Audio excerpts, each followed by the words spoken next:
This is Top Accolade Global News Update. I am Abiodun Mohamed. French journalist Armand Soldin, who worked for the AFP news agency, has been killed in a rocket attack in Chasiv near the eastern Ukrainian city of Bakhmut, the 16th journalist to be killed since Russia launched its full-scale invasion of Ukraine in February 2022.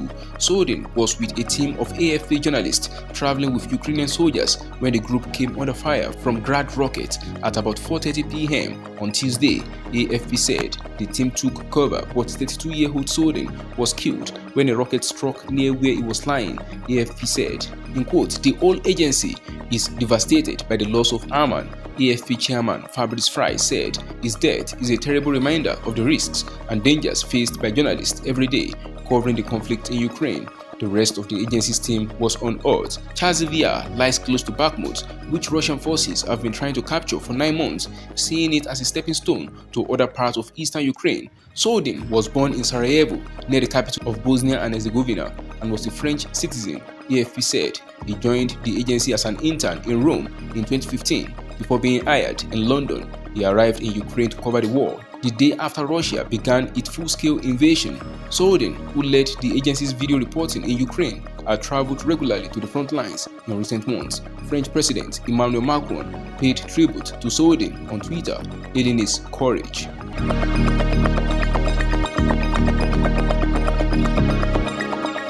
Two visitors and 2 security guards have been killed in a gun attack near Africa's oldest synagogue on the Tunisian island of Djerba. The attack took place during an annual pilgrimage to the island, which attracts Jewish visitors from Europe and Israel. A guard reportedly shot dead his partner before opening fire on visitors and security forces near the synagogue before being killed himself. His motivation was not clear. One of the visitors killed is a French national. 4 other visitors and 5 members of the security forces were injured. It is not clear whether the visitors were pilgrims visiting the Griba synagogue. Video posted online that has not been independently verified showed visitors running as gunshots rang out. More than 5,000 Jews participated in the 2022 pilgrimage to Griba, AFP news agency reported, citing local organizers. It is not the first time the 2,500-year-old synagogue has been targeted. In 2002, a bomb attack claimed by Al-Qaeda Islamist militants killed more than 20 people on the island.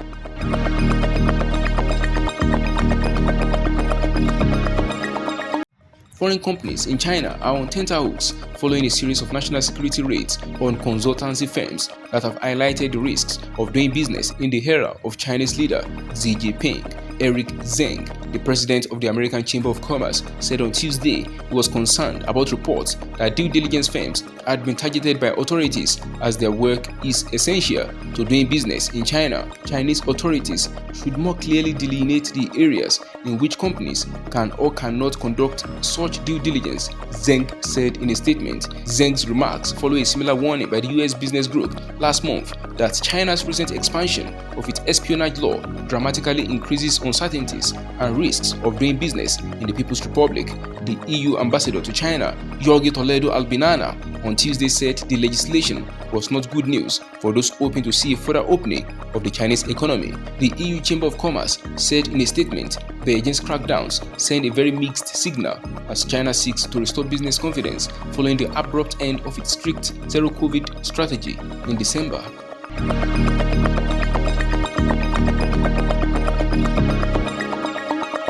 Donald Trump must pay $5 million in damages for sexually abusing magazine writer E. John Carroll in the 1990s and then defaming her by branding her a liar, a jury decided on Tuesday. In quote, "Today, the world finally knows the truth," Carroll said in a statement. "This victory is not just for me, but for every woman who has suffered because she was not believed." The former US president, campaigning to retake the White House in 2024, will appeal. His lawyer, Joseph Tacopina, told reporters outside the Manhattan Federal Courthouse.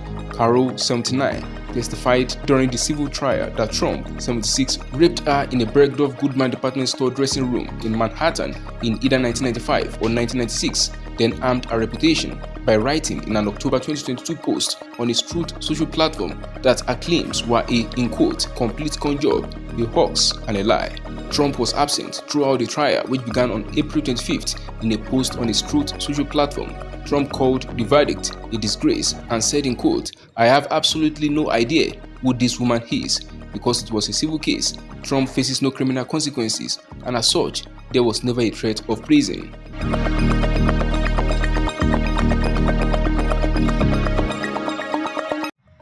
Supporters of Imran Khan were planning to march to Islamabad on Wednesday, where the former Pakistan Prime Minister is in custody in a corruption case, raising fears of more clashes with security forces. Mobile data services in the country were shut, while Twitter, YouTube and Facebook were disrupted. Television carried watered-down coverage of violence that erupted on Tuesday. Authorities in 3 of Pakistan's 4 provinces have imposed an emergency order banning all gatherings after Khan supporters clashed with police. Khan was arrested from the Islamabad High Court on Tuesday by Pakistan's anti-corruption agency. Police said a court hearing would take place at the police guest house where he is being held. The arrest came a day after the country's powerful military rebooked Khan for repeatedly accusing a senior military officer of trying to engineer his assassination and the former armed forces chief of being behind his removal from power last year. Information Minister Mariam Aurangzeb told Top Accolade News on Wednesday that the protests were not a public response to Khan's arrest but a planned move by his party. That is the size of Top Accolade Global News Update. You can follow us on our social media platforms as displayed on your screen. Happy midweek.